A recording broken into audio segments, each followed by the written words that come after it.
You are a very brave boy.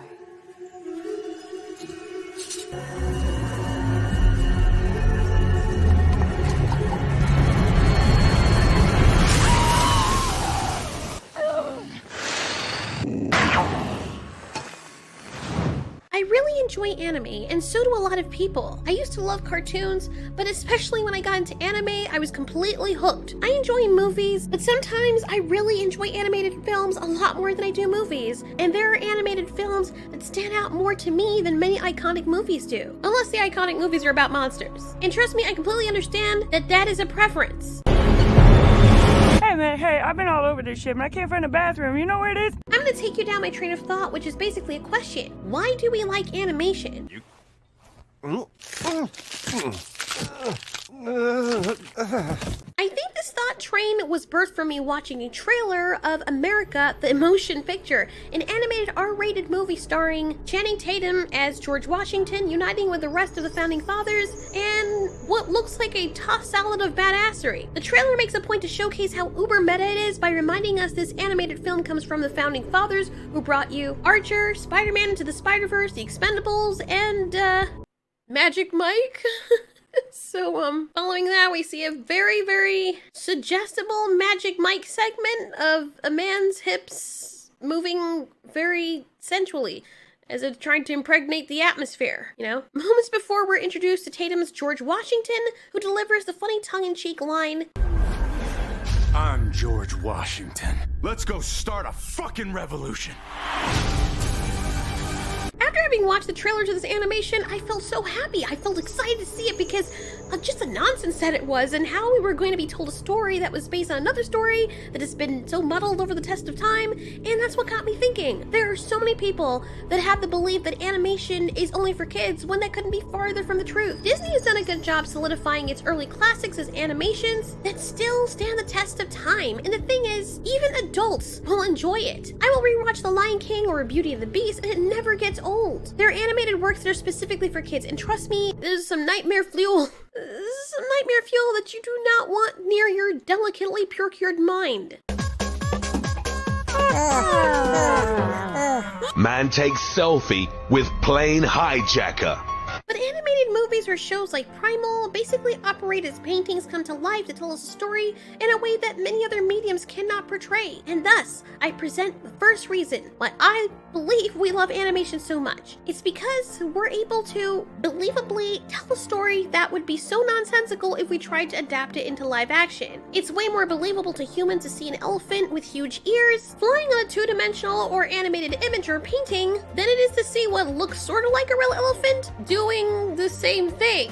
It's still animation, but mixed in with a live-action backdrop, it just is not as believable. Notice, in the Dumbo remake, had those people been animated, there would have been no doubt that in this world, this elephant was flying. In the Lion King live-action remake, which is actually the CGI remake, while many of us still give it a pass because of, you know, the nostalgia factor, which is another way of saying an easy and effortless way for the studios to take your money all over again without having to create anything new by repackaging their old work into the same story, but 3D. And selling you it is something new, our minds are constantly going back and forth, working extra hard to keep us in the land of make-believe, that realistic-looking lions can talk and move in unnatural ways. Or if they make them look realistic, they have to be limited to how realistic lions would actually behave so it's believable to the audience. Most people I speak to and reviews I've seen claim the animated movie will always far outclass a CGI remake because it stands out more, has more soul, verve, and life. And funny enough, way more believability than the actual, more live-action remake. The color palettes for the original Disney movies are brighter and more captivating. They look more lively and animated. The Disney-esque eyes of the creatures are bigger and fuller and full with expression, so we connect with them better. It gives a lot of personality to the creatures or the people on screen. So they can still look sort of like lions, and we believe that they're lions because of the interpretation. It's easier to sell a two-dimensional image with large eyes, but sorry. It's just the frame that I happen to freeze on. Ew. But as I was saying, it's easier to sell a two-dimensional image that has really big eyes, that happens to look like a lion, that can smile and talk rather than a realistic-looking lion that can do the same thing. The animated medium facilitates us getting the interpretation of what the lion might have felt if it had human experiences and makes us connect with the character, and we even require a mixture of animation with real life to effectively tell the live-action stories that we have today anyway. We look at Bambi, and we feel bad for him when he loses his mother, because you can see the sadness and shock in his eyes, in his big, cute little eyes. People hunt deer for food, and it's easy to justify because, well, we need to eat. However, if we saw a deer with big, huge eyes like this that didn't look like just black dots to us, that looked as though it was overflowing with understanding and intelligence, that could show fear and obvious pain, anguish, grief, that was more like ours, we might still hunt it for food, but it'd be a lot harder for many of us to justify killing it. Even in stories like Spirit Stallion of the Cimarron, an entire story can be told without the use of dialogue between the characters or at all, based on the wonderful ability for animation to augment body language and expression. Animation also affords the creator to tell a story that knows no bounds. While in real life it's hard to suspend disbelief, in animation it's easier to go with the flow of the story being told because certain rules can be broken in order to facilitate the story elements being given to the character. If you want to symbolize a character who's high or drunk or hallucinating, there's only so much you can do in a live action without it looking totally ridiculous and detracting from an otherwise serious story if one is being told, or if it is serious. I know that's redundant. However, animation and its characters can defy the laws of gravity and explore every level of emotion with use of color and movement, and our brains will believe it and accept the story because it's not working overtime trying to make sense of something that looks real and shouldn't be. Essentially, our imagination is free to roam and be at its best through animation while filming is limited by what's realistic. The next thing that makes animated work so long-standing and easily enjoyed by people of all different walks of life and preferences is that the characters are timeless. While the style of animation can change over the many decades, the characters are basically stuck in time, and all that they are is encapsulated within the work in which they're presented. Okay, in layman's terms, if you watch a movie with Will Smith in it and when he was younger, it can be a good movie and still stand the test of time. However, you're very aware that this is an old work when watching. Why? Because if you're watching this in the future, Will Smith is either very old or dead. So you're very aware that you're time traveling back in time, in a sense, to watch this movie. Even if you didn't know who he was before, you'll learn it at some point, and you'll be aware that the people in it are older or were very young at that time. But with animation, because the characters are not real people, they're essentially timeless. Even if you're telling a story of characters from an earlier era that parallels real life, or that's telling the story of our history, the character or pixels that you see on the screen only ever existed to you in that form. I can watch Lion King right now, the original Disney animated film. Notice I didn't say the original story, and I can still feel connected to Simba, and I can still feel as though I'm watching it for the first time. It still feels as though it's not aged. No wonder it's so appealing. Animation, that is. It functions as a medium that's so obviously diverse with all the different styles to effectively tell the stories and explore creativity and tickle the mind in a way that live action movies can't do. And while a movie can move your emotions, animation has the ability to enhance that experience because of its medium. And the final reason, and this doesn't mean that everything I've mentioned in this video is all there is as to why people may like animation, but this is one of the biggest reasons and why I think it's such an effective storytelling tool. Even more so sometimes than actual live movies. People are detached from it. Earlier, I said that animation can move people and evokes emotions in very effective ways, sometimes much easier than live action movies can, and while seeing an actual human being on screen crying may make some people relate more, a lot of that is dependent on the acting, and you can tell when somebody is being fake. Take a look at this scene from The Pursuit of Happiness, one of my favorite Will Smith movies, and how Will Smith with his acting skills portrays the emotion that you would feel in that situation. It makes you want to cry. Like, even just, I haven't even watched the scene, but I feel like I want to cry because I remember how powerful it was. Seeing everything that he went through, and even if you had not seen this movie, you just watched the scene, because his acting sells it, you believe him. In the last day and all. Well, thank you. We appreciate that. But, wear one tomorrow, though, okay? Because tomorrow's going to be your first day. If you'd like to work here as a broker.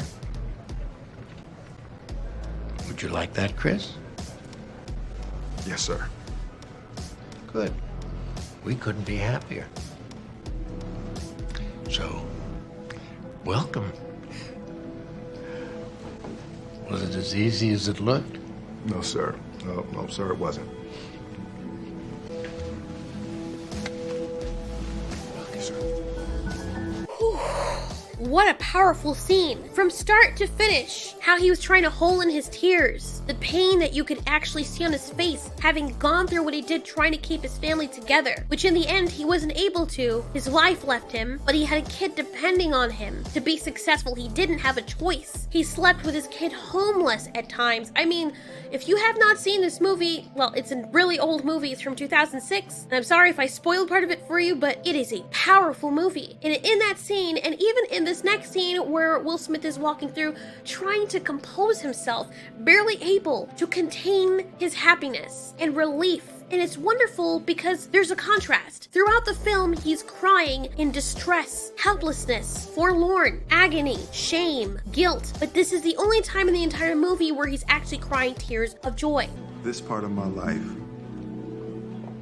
this little part,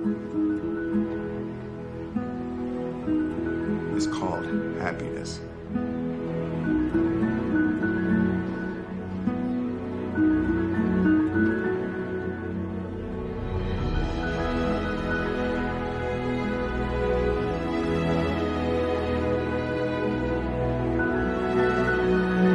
So I showed that example of those two clips or the scenes from Pursuit of Happiness as an example of how to make characters cry, how to convey emotions perfectly. And unfortunately, this is not a popular thing in live action movies. Sure, they can make tears fall down your face, but a lot of the time crying is not as believable. And the responsibility on making it as real as possible lies more heavily on live action works than it does on animated works. Take a look at these powerful scenes from one of my favorite shows called Invincible. By the way, since I've mentioned the show, Invincible, that's a cue that it's a big spoiler. And although this is probably old by now, I implore you to stop because it's something you're gonna want to watch. In this scene, Mark has to confront his father. Having looked up to his father, which is a Superman-like figure, his whole life, now his father is telling him that the alien race that he came from actually wanted him to conquer Earth and that human lives mean nothing.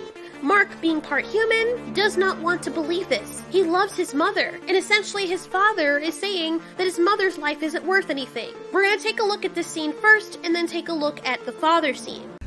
About how pathetic and pointless humanity is. Is Mom's life worthless? In the grand scheme of things, yes. Debbie. And then, in this next scene, when Omni-Man has his humanity touched after trying to beat, literally, sense into his son about who he really is. Everyone and everything you know will be gone. What will you have after 500 years? You, Dad. I still have you.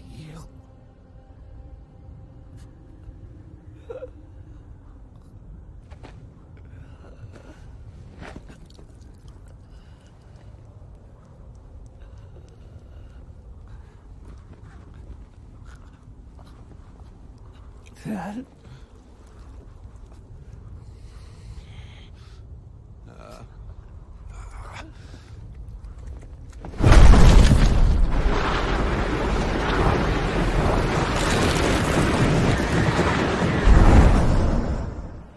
What a powerful scene that was, and that scene became iconic for Invincible, because number one, it was the first time anyone has ever seen Omni-Man cry. Secondly, the weight of the situation, knowing that he was killing his boy, the response that his son gave him, the love that he still had for his father, despite everything that was happening, despite everything his dad did. Jesus Christ, I'm crying. Whew, I need 5.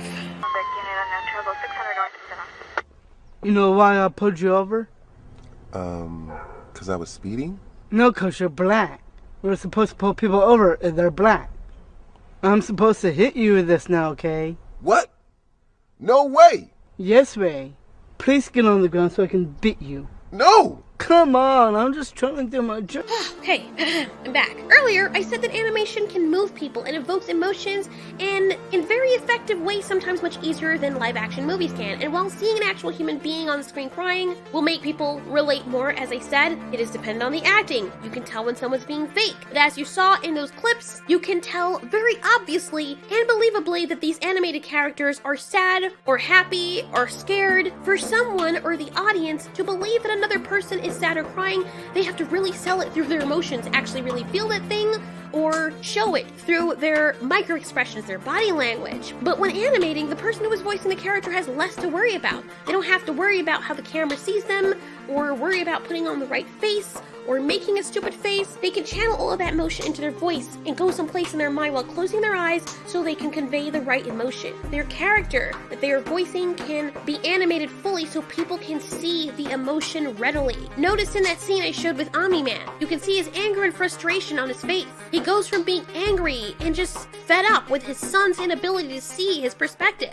And when his son tells him that he would still have his father, notice the change on his face. He goes from waiting for an answer to being surprised at the answer, to feeling horrible about what he did, to looking on his son with pity and seeing him, to looking in almost disbelief and horror at his own hands covered in his son's blood, to the horrible realization of the weight of what he's actually done and how irreparable it is. When Mark takes his father out of his shock, Omni-Man gasps, being brought back to reality that he caused what is lying before him. He is killing his only boy. And regardless of the fact that he can make another one, he had fallen in love with his child. His child is essentially an extension of him. He tries to hold back his emotion. And I think in this scene, why he ran away is because he did not want to shed a tear, which to his race is a form of weakness, but he did not want to show that on this planet. The anguish on his face, you can tell the difference. It's not anger, it's pain. This is probably the first time Omni-Man's ever cried, as a matter of fact, in his entire life. And it's so wonderfully illustrated and animated, his micro movements. And you can tell exactly what's going on in his mind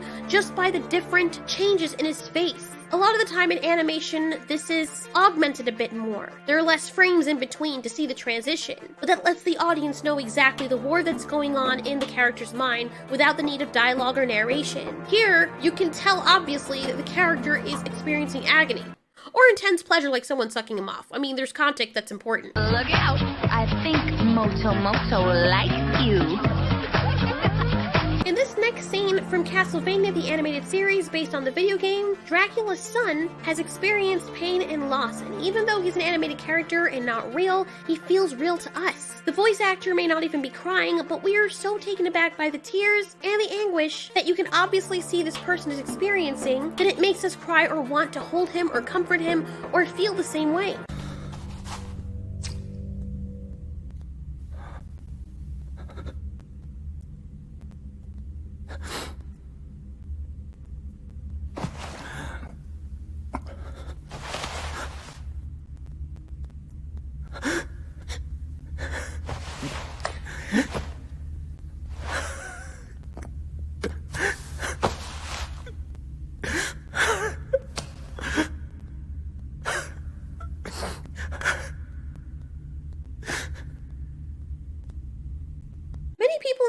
Of this video clip of the scene commented on this. There's no question as to whether or not this person was faking because of the excellent portrayal of raw emotion and grief via the animation. I also know this from experience because I suck at acting. While I can pull off the equivalent of a CW show actor, when I watch back the clips of me playing a character, I don't believe myself. My voice does not fit my body language or my expressions. I suck. And unless I had previously channeled raw emotion before going into shoot and had some classes of how to make my face look, if you ask me to act on the spot, well, let's just say I'm not winning any awards for that. However, when I do voice acting, my strength shines. I don't have to worry about a camera looking at me, or people looking at me in the crew, or making the right face or light in my eyes, and because I'm not the actual character, but living through a character that someone else has given life, or that I've given life, I am free with my creativity and imagination to wonder what it would be like as that character, to not be myself, which is, don't like doing that in front of the camera. So these animated characters are essentially a blank canvas canvas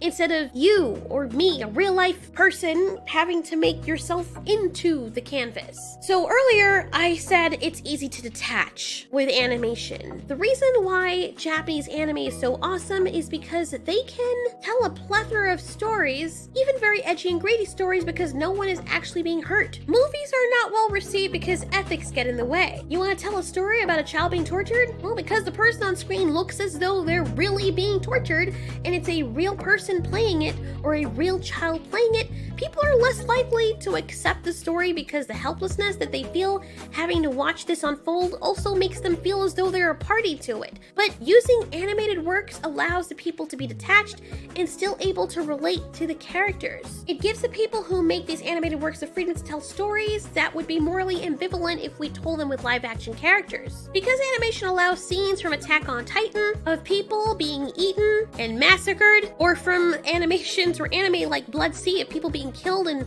the most gruesome ways to be shown to audiences, they can get these portrayals unadulterated so they can understand exactly what would happen if a real human were to befall the same fate. And because animation gives you the freedom to film a fight scene or a bloody scene without having to use a whole bunch of props, liquid, and accessories, but watching children get beheaded by a monster or another person in an anime or animated work is less triggering or off-putting to audiences than it would be seeing it portrayed in live action. And because animation gives you the freedom to film a fight scene or bloody scene without having to use a whole bunch of props, liquid, or accessories like they do in Invincible. Maybe this time you'll learn.